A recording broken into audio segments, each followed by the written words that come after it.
It's been said that history is written by the victors, and when it comes to art history, you can find plenty of victors solidifying and furthering their power through art, architecture, and culture.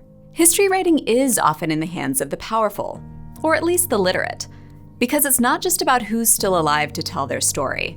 It's about who has the ability to communicate, to train to be an artist or artisan, or access the material and time it takes to make things that have the chance of surviving for millennia. But in the way of all truisms, it's not all true. We can find ample proof of those who have struggled against systems of power and oppression. People have represented or revealed these experiences through the objects they've made, which reach across time to tell us remarkable tales of courage, defiance, and also devastation. When we can see resistance in art, what does it look like? And what has it looked like over time? This is the third of 5 videos focusing on a much discussed aspect of life today, and looking back to see how people from the past have made objects and artworks that speak to it in some way. This is art about resistance. Sometimes resistance is easy to see, especially when it takes the form of actual combat and violence. Take the well-known painting Liberty Leading the People by Eugène Delacroix that pictures the July Revolution in France. Not only does it depict an event from 1830, but it was painted in 1830, begun in the months after it happened, when it was still fresh in the news. In it, we see the central figure of Liberty, holding a musket and the tricolor flag of the revolutionaries, who would successfully oust King Charles X for his violation of the Constitution, and replace him with the so-called citizen king, Louis-Philippe I. Liberty here isn't a real person, of course, but a symbolic one, shown in profile and nude to the waist, to call back to the ancient Greeks and Romans who first championed democracy. She wears a Phrygian cap, the kind given to freed slaves in ancient Rome to indicate their liberated status, and which by this point was a potent marker of freedom. While her presence is allegorical, or representing an ideal, the rest of the scene is based in grisly reality, so much so that critics at the time rejected it for being too realistic. Liberty leads a charge atop a barricade strewn with bodies of the dead and wounded. We see a boy who has joined the fight, wielding pistols and wearing a black velvet beret that identifies him as a student. We know we're in Paris because you can see Notre Dame in the distance, claimed by the revolutionaries with the world's tiniest tricolor flag raised atop it. 2 fighters on the left follow Liberty's lead, one a factory worker in his apron, and the other a top-headed bourgeois fellow holding his hunting shotgun, telling us that this was a fight for the shared ideals of not just one people, but the people, regardless of economic status. Delacroix witnessed the uprising and was compelled to portray it at a very large scale, unusual at a time when monumental paintings almost always told stories of the distant past. He supported the revolution despite the fact that King Charles X not only admired but collected Delacroix's work, and the artist depended on commissions from both royals and royalists. In this work, Delacroix reveals his commitment to the cause of liberty, and deep respect for his fellow citizens who had taken up arms in its name. His romantic style, concerned with showing the intensity and drama of human emotion, lends itself to the chaotic subject matter at hand. While painting it, the artist wrote to his brother, "I may not have fought for my country, at least I shall have painted for her." The struggle to establish a republic in France was far from over. These events only prelude to the June Rebellion of 1832, made famous by Victor Hugo's novel Les Miserables. The outcome was unsure, and unrest would continue for some time. Delacroix's painting gave voice to a force of resistance that was powerful and also very vulnerable, showing us the ideals that propelled it, as well as its horrific costs.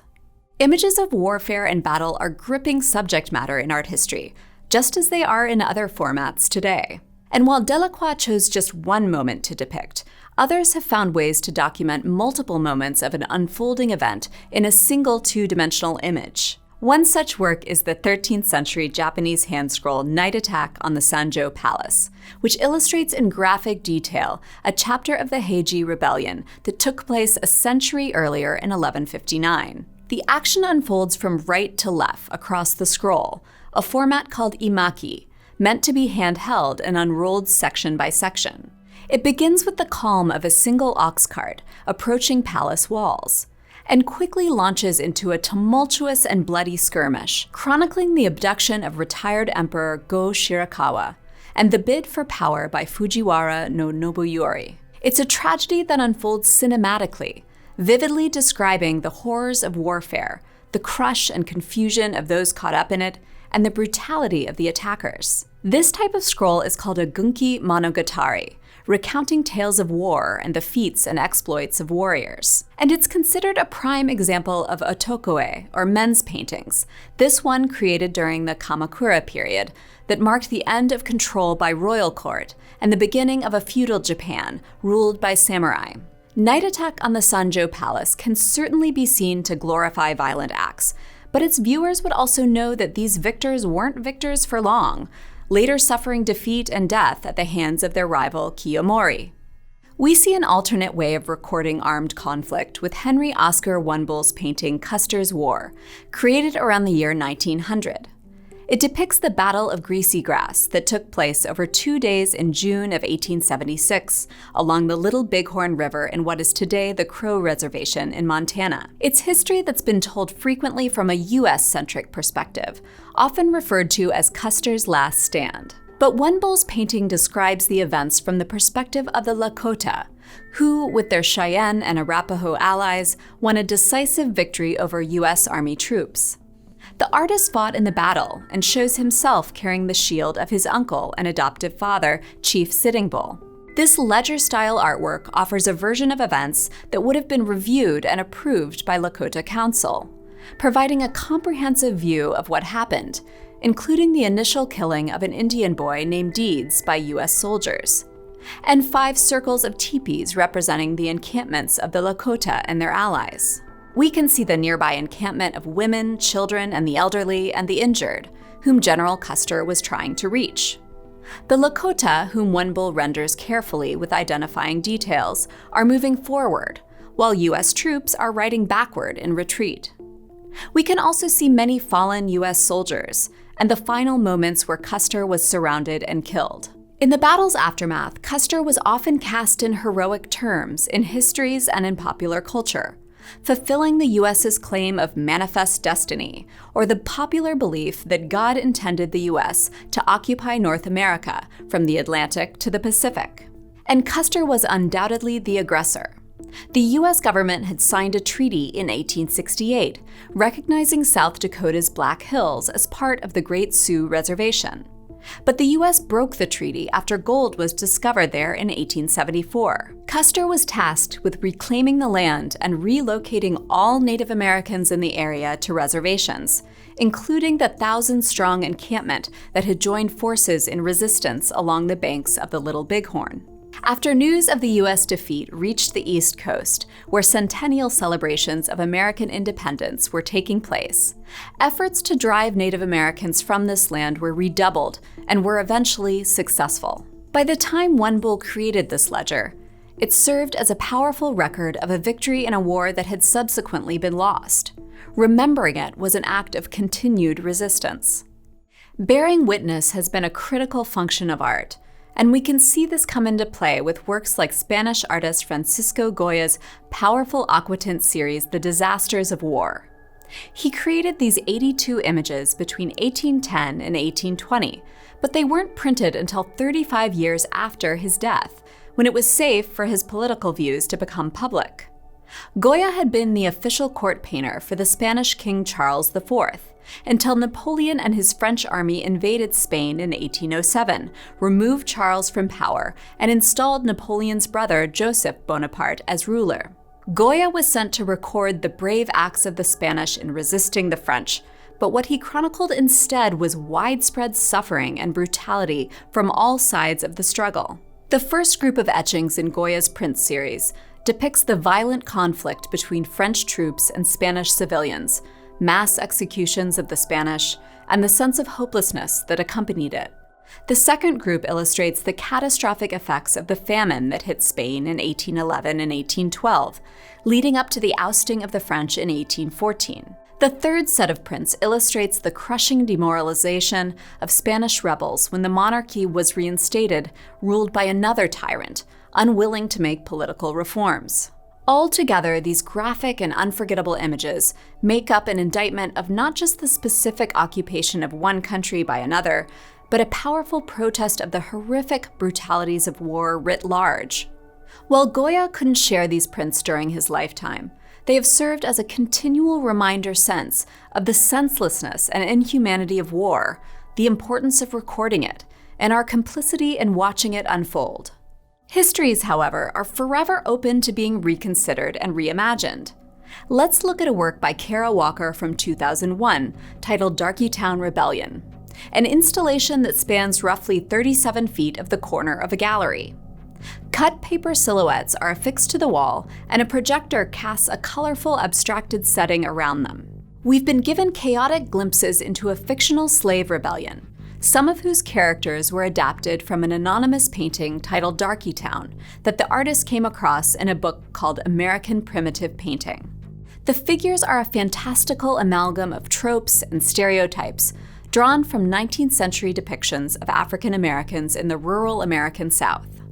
We don't know quite where we are or when we are, nor do we understand what and who exactly we're seeing. But we're given a preponderance of visual cues that not only describe grotesque violence, but also demand that we consider how and why we interpret these simplified figures in the varying ways that each of us do. What have we seen in popular culture or in textbooks that inform how we read race from the mere outlines of forms? Who is the master here, and who are the slaves? Which of these horrors are invented, and which are based in reality? The ambiguity is to be embraced and explored. Walker has explained, I'm not making work about reality. I'm making work about images. I'm making work about fictions that have been handed down to me, and I'm interested in those fictions because I'm an artist, and any sort of attempt at getting at the truth of a thing, you kind of have to wade through these levels of fictions. With her work, you're given the task of wading through these fictions, and with the light of the projection at your back, you and your shadow become part of the scene. You're not just a spectator, but a player in this rebellion. And it's your role to acknowledge both the heavy history of racial stereotyping and the power of images in reinforcing them on the one hand, or undermining and resisting them on the other. But resistance isn't always easy to see.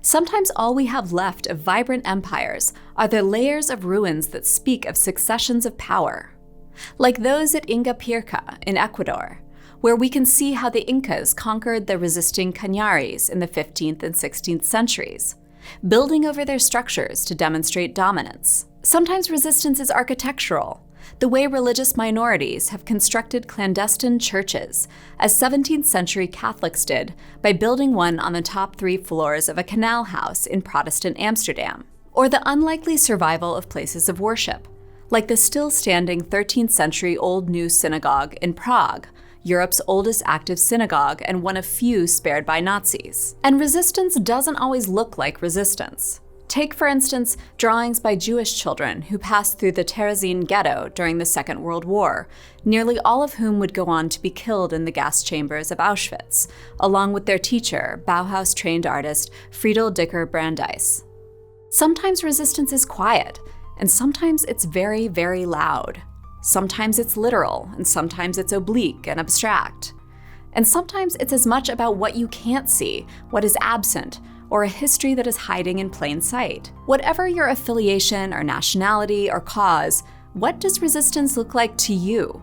Let's talk about it politely in the comments.